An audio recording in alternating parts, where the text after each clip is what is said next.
Hi, this is Dr. Nick. I'm the Incrementalist here with Healthier Business and Healthier Life. And I'm Fred Goldstein with Accountable Health, here helping employers improve the health and outcomes of their employees. So let's start today, Nick. There's been a lot of questions around screenings and testing and the various types of tests. What should people be considering in that area? Yeah, so everybody wants to back to work. They want the opportunity to restart their lives, and testing is one of the fundamentals that we've talked about in the past, Fred. Part of the three T's. And what testing can you do? Well, the problem with testing that we have currently is that it's not reliable enough. And there are two basic distinct forms of testing. There's the testing for the virus. So are we finding the virus? We're looking for virus particles. The accuracy of those tests, whilst reasonable and good, and we're certainly using them and they're appropriate, is not good enough from a back to work standpoint, at least for many of the decisions. And as for the antibodies, so that's when your body is infected, it reacts, it produces antibodies. That's the whole process of a vaccination. And the same thing occurs when you actually have the infection, your body responds, and we can measure those antibodies. The problem with that boils down to two basic principles. One, even if we detect them, we don't know if that confers any immunity to you. And two, what level of that immunity is appropriate.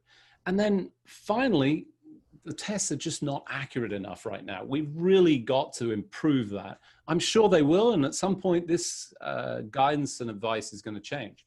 So the predominant means for getting back to work safely is regular clinical screening. What does that boil down to? Well, asking people if they have a cough, do they have a fever, are they short of breath, are they having difficulty in breathing? A couple of specific symptoms that we've seen. Do you have a loss of taste?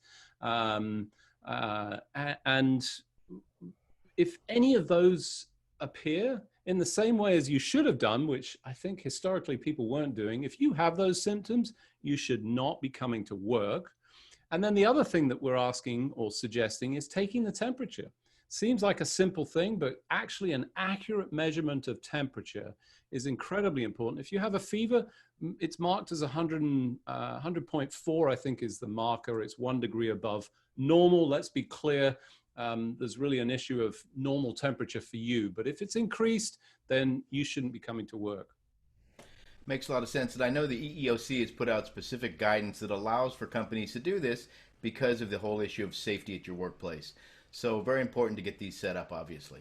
Right, and that's part of the issue is, getting approval to be able to do this. And, it can feel a little bit intrusive. You have to be thoughtful about doing this. And one of the great ways of doing it is to have people self-certify. Now, you've got to be honest and upfront about it. So if you can take your temperature at home, do so before you come in, report on those symptoms and expect to be doing this on an ongoing basis. I know we're all going to get a little bit tired of answering those same questions, but this is an appropriate activity. The other thing that I think is worth mentioning is this 6-foot distance. Where did that come from? Should it be more? Should it be less? Well, it actually dates back to 1983 and meningococcal meningitis outbreak in Texas. And they looked at the classroom where this occurred, and the children that got this were in this ring outside of the student that had the original case. And that was where we extended what used to be, I think, 3 feet to 6 feet. That's our guidance. We know this. Masks reduce the spread of disease. So with that 6 feet and wearing a mask for both parties, absolutely essential for opening. So those are the things from my perspective. I know, Fred, you've dug right down into the weeds on cleaning. For me, cleaning was, pull out the cleaning agent from the cupboard, wipe things down. Turns out it's not as simple as that, right? Absolutely, Nick. It's been fascinating to dig into this. And we'll start with this thing. There are two terms being used. One is cleaning and the other is disinfecting.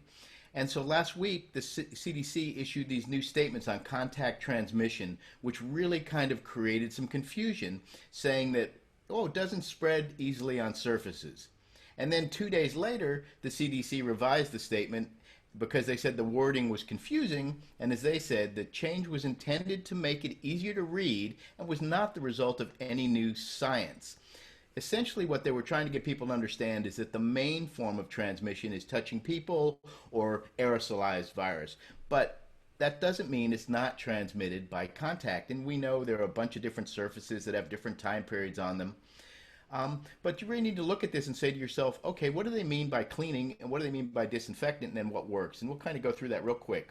So cleaning is the removal of dirt and materials from the surface. You typically use soap and water or some other cleaning agents. It doesn't kill the virus, but it reduces the numbers on the surface. So it helps. Disinfecting is applying an EPA registered cleaning agent that is likely to kill the virus.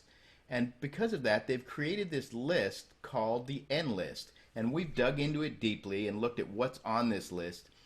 And to be on the list, they expect these items to kill the virus, not because they've tested them against SARS-CoV-2, but that they've demonstrated efficacy against a harder to kill virus, or they've demonstrated efficacy against another type of human coronavirus similar to SARS-CoV-2.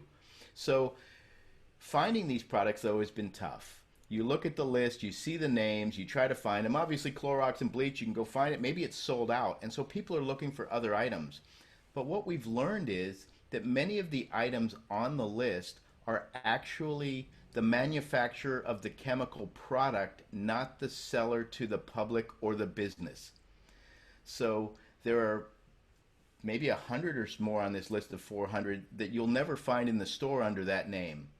And what you need to do is look up the EPA registration number on the product you're going to buy and make sure that it matches the list of EPA numbers on the N list, or find something that is EPA registered and that also says human coronavirus is listed as a target pathogen. So it's not as easy as we thought it would be, and obviously we're here to help. If people have questions around that, they can submit to us. We'll look up the items and help them find it. Or in fact, there's a third option, which is ask Fred, because he calls up these companies and dives deep into this and actually compiles a list based on his experience and research. So there's a real value add to having somebody like you on the team. Absolutely. It's been an interesting experience talking to these companies. They were kind of surprised to get this call. I got into their technology group or their intellectual property group talking about it, and they would provide a lot of useful information, actually gave us some other resources that we can use and give to people as they need some help. So with that, Nick, I'd like to thank you again. It's been a fantastic week learning a lot about testing and those types of things. And this is Fred Goldstein with Accountable Health. Thank you for joining us. And I'm Dr. Nick. I'm the Incrementalist here with incremental insights for a better business and a better life.